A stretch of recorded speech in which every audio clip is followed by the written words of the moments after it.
Hey guys, it's Ben. Welcome to the channel. Fresh off the release of the Batman, today I am bringing you guys a few different unboxings in preparation for the Batman. And how I have all these wonderful figures right now, I am going to actually be unboxing the Batman figures first. Stay tuned for the next video. I will be unboxing my Red Hood and or Batgirl. Let me get this right out of the way. If you guys have not seen the movie, I suggest you guys to please save the video real quick and go watch the movie and then come right back, unless of course you do not care about spoilers. Secondly, I did finally manage to pick up the Batcycle. Here it is in all its glory. It looks actually pretty cheesy, I would say, in the movie. It is towards the end of the movie. His actual drifted motorcycle looks pretty cool in the movie, as well as the action figure. I was hesitant on getting the Batcycle or his regular drifter motorcycle because the drifter motorcycle looks pretty cool. However, for lack of better words, the unmasked Bruce Wayne just looks pretty bad. I just didn't like his face sculpture, and the figure itself was really bulky compared to how he was in the movie. He wasn't as bulky in his like bomber jacket that he was wearing with the hat and the handkerchief and stuff and whatnot. So if you guys are in the market for this, I found this one at Target. It sets you back about 30 bucks. It does have rolly wheels, I believe, as well as a stand. Not sure if it stands on its own, but I also managed to pick up the regular Batman. It looks pretty cool. The suit actually looks 100 times better in the movie. I was really worried about that because I had only seen the first trailer. Man, his costume in the movie looks amazing. Looks pretty cool here. I will take him out of the package so you guys can get a better look.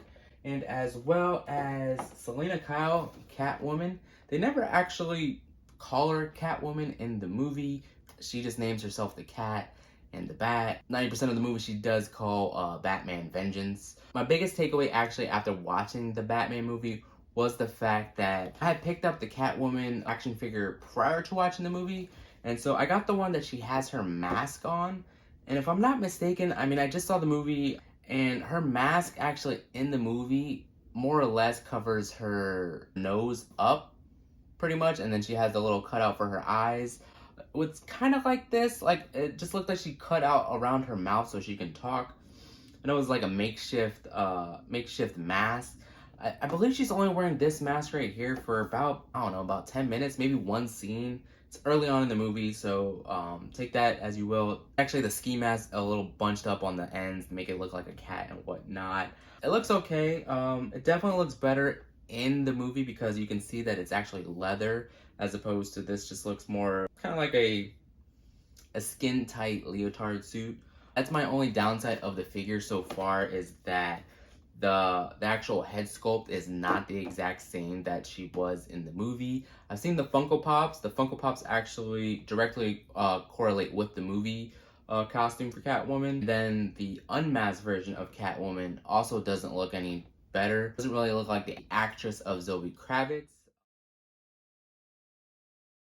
I don't know about you guys, but I'm not a fan of the new McFarlane cards that Todd just takes a picture or has someone from his team take a picture of the actual toy. That's what what we do. We take pictures of our toys for Instagram and whatnot. Accessory that she comes with, it looks like it's the whip. She barely uses this in the movie. The women action figures, I don't feel like they do a very good job of them. Like she has a closed fist. It's not the greatest. I don't know why they went with that as just a closed fist. The other, she has an open hand right there. Looks much better, but I don't know why they did the closed fist for this action figure. Other than that, there's nothing really too much to take away from the costume. Doesn't look too much like it in the movie. In the movie, she's more of leather, so it's kind of weird. It's kind of like a little bit of gray and black on the suit over here. You can definitely tell like the eyes look kind of like the actress, but other than that, no biggie. I'm very confused with the accessory actually. Doesn't seem like she holds it very tightly. Okay, I guess she holds it like that, but you just don't move her very much. It's kind of weird because like when I put it like that, it just goes this way anyway. So, and there it goes. Her arms don't rotate, and her legs don't rotate the same exact way as the past McFarlane action figure, so it's very interesting to note. Definitely not my favorite action figure, but more or less, like if you just saw her and you didn't see the movie, and you'd probably just think she's like a ninja or something, some ninja assassin. Not too big on this one. That one's definitely a miss for me. All right, next up, actually, I am going to give you guys a look at the Batcycle. Pretty excited for this one. Like I said, in the movie, it wasn't shown very much. If you guys have been following the movie way before the start of filming, when we first saw Batman's leaked set footage of what his suit would look like and how he was going to be on the Batcycle, it's kind of funny that that was actually the last scene of the movie. Really stoked about this. If you guys are in the market for the other motorcycle, one that goes with the Drifter action figure, that one looks really cool. It looks like a almost like a Harley Davidson type.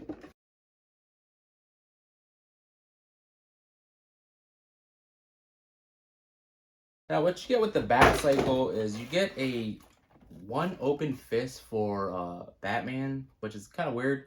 I guess he already has an opened palm fist, and I guess this is the right fist of it, but it's pretty cool, man. You know, I really thought it's like a little button, as you will, right here. I really thought that was a light, so that's very depressing that it's not a light. Maybe it's like for the, I guess for gas or something, but that would have been cool if it would have lit up. That would have been the icing on the cake for this, actually. And just like that, it rolled out. That was a good catch. Alright, so the motorcycle actually moves left and right, it looks like. Which I'm actually very impressed with is actually, these are real wheels. Or, they're not stationary, you know? Like, I was expecting it to be a little stationary, that it wasn't going to roll, but this is pretty cool. Like, you got this rolling one, this wheel rolls too.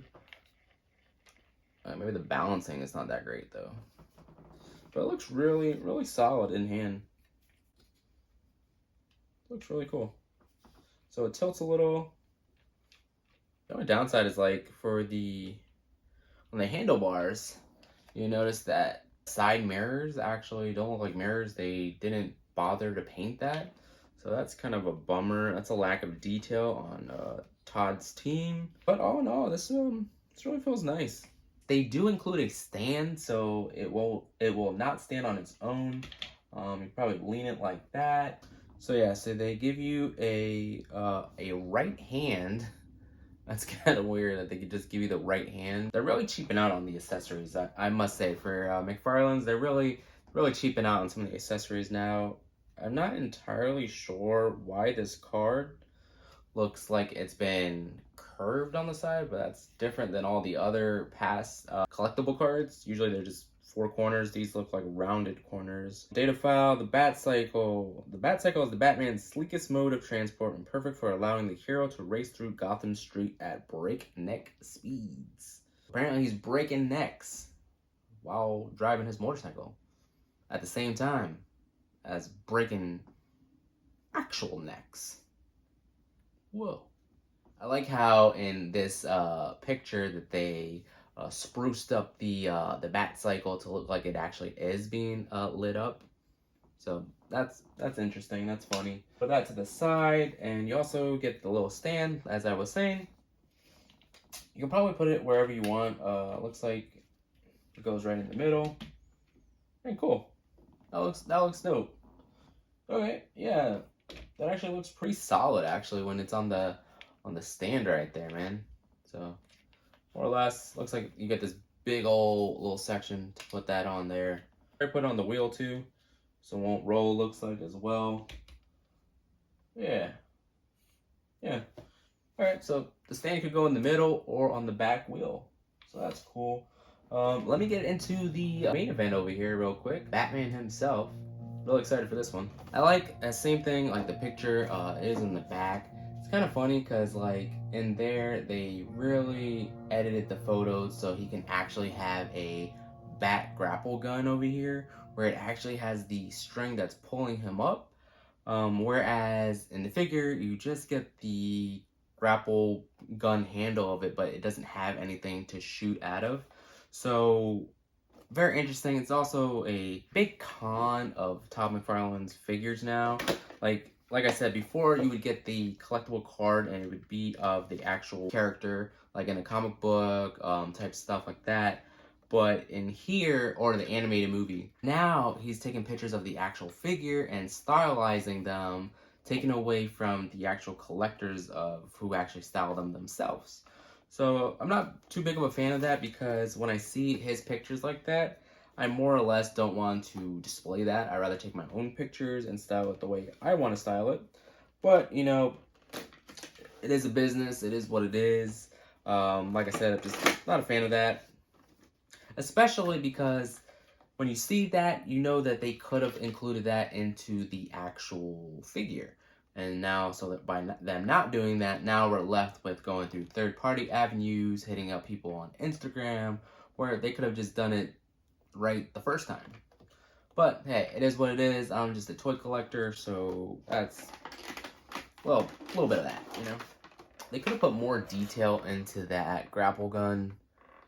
It just has a little clip that I guess clips into his hand, and he just shoots it up. But in the picture, you see the wire that's actually pulling him up. So I wouldn't say bad marketing, but pretty bad on DC's side. So I'm not too surprised with them. I haven't been a fan of how they actually package Batman. I don't know why they put his cape through the plastic like this, because I gotta like force him out a little bit. Not a fan of that. He actually looks pretty solid. However, I do not like his gauntlets or kind of flappy, I guess. They're not like sharp, you know. So I don't know if they thought that kids were gonna break this or something or stab their fingers on, but that is kind of a bummer actually. His utility belt is actually pretty plasticky. It looks like actually you can move it around a little bit. Really cool though. It looks really solid in hand. One of the big things in the movie that they didn't really speak too much of is actually around his gauntlets. It looks like he has the attachments for his grappling. And so they never really showed it too much. Same thing like with his battering. Comes off his chest piece and he throws it and whatnot. They only show like him doing it once or twice, but never really going too much into detail about how he did that. It's kind of weird. So like on some of his pieces, they are like plasticky. So like when I move his arm, it kind of just goes like up a little bit, which that's kind of annoying. I wish it would have just been in place. I know they're trying to go for realism or real product type things, but I feel like there's some things on here that they could have done a lot better. Cowl looks just like in the movie, same thing with his cape. The suit itself looks pretty cool. However, I don't know if because in the movie it was a more of a darker tone. He looked more black throughout the whole entire movie, whereas on here, he has little shades of gray in him. For his hands, it's kind of funny because like on his right hand, he just has it so he can hold the grapple gun. So I guess there's a little groove in there that that it clicks to him. Makes it seem like he kind of is shooting it a little bit. I mean, I guess. I get it. I mean, they could have done something better. I still understand why with Todd McFarlane, he's really cheaping out on the accessories, you know? I do really like the Marvel Select and some of the Legends lineup where on Marvel, they are including like a second head, 2 sets of hands, whereas on the McFarlane ones, they really are just putting in maybe an extra hand and one extra accessory. Aside from the Flash, that's the only other character that comes with, what, like 5 or 6 attachments, but it's the same attachment, you know, it's the lightning bolts and whatnot. Would have loved to seen him come with a removable, you know, battering right here. That would have been cool to come off the chest piece. Assuming his hand just pops out, yep. Probably prefer the Marvel ones of these. These are easier to take off and on. I was expecting a click, but there was no click on there. All right, let's get him onto the motorcycle. Kind of sits a little further away from the pegs, it looks like. I'm not entirely sure why they made it like that, because when you push him up, he scoots up just a little bit. His butt actually does not look like it sits on the actual seat. You can put him back a little bit, but then his feet come off the bike, so it's a little bit of a letdown. What I did was I kind of bent his knee a little bit, and so that way he sits a little further up on the bike, but he's still Still pretty off. It's more or less like you guys can actually just stand him up to display him anyway. It looks pretty cool on the bike than he does in the actual movie when he's riding when he's riding this motorcycle anyway. Give you guys a look of it on the stand. So that way you can kind of just look over. Whoa! Okay. Well, almost lost Brucey there. Wow. Okay. Take better care of your things, guys, because that was a close one. That is a thing of beauty, guys. It's probably one of my favorite action figures. It looks really solid. I really do like the motorcycle with it. It's going to look good displayed anyway. I do recommend, if you guys are in the market for the Batcycle with Robert Pattinson Batman, you guys should pick that one up. It's a pretty cool collectible. It's probably going to be a classic. The movie was awesome. If you guys have 3 hours to spare, I suggest you guys go watch it this weekend. Avoid all the spoilers. It was a really good, well done movie. Shout out to Matt Reeves and Robert Pattinson and everyone else involved in the making of that movie. Now, his theme song of the movie was phenomenal. I know there's probably gonna be a lot of complaints about it being overplayed and whatnot, but I thought it was perfect for the entire movie. It's still stuck in my head. It's a really, really good theme song. It sounds very similar to actually The Beautiful Lie from Zack Snyder's BVS, done by Hans Zimmer. It sounds very similar. That's probably why I like it so much. And so when you go back and listen to the Batman's theme compared to the Beautiful Lie song, it almost sounds a little bit of the same. Very similar. Love them both. Thanks for watching, guys. Hope you enjoyed the video. Make sure you like the video. Subscribe to the channel if you haven't done so already.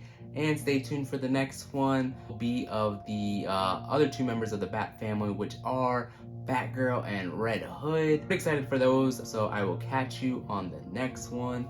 Peace.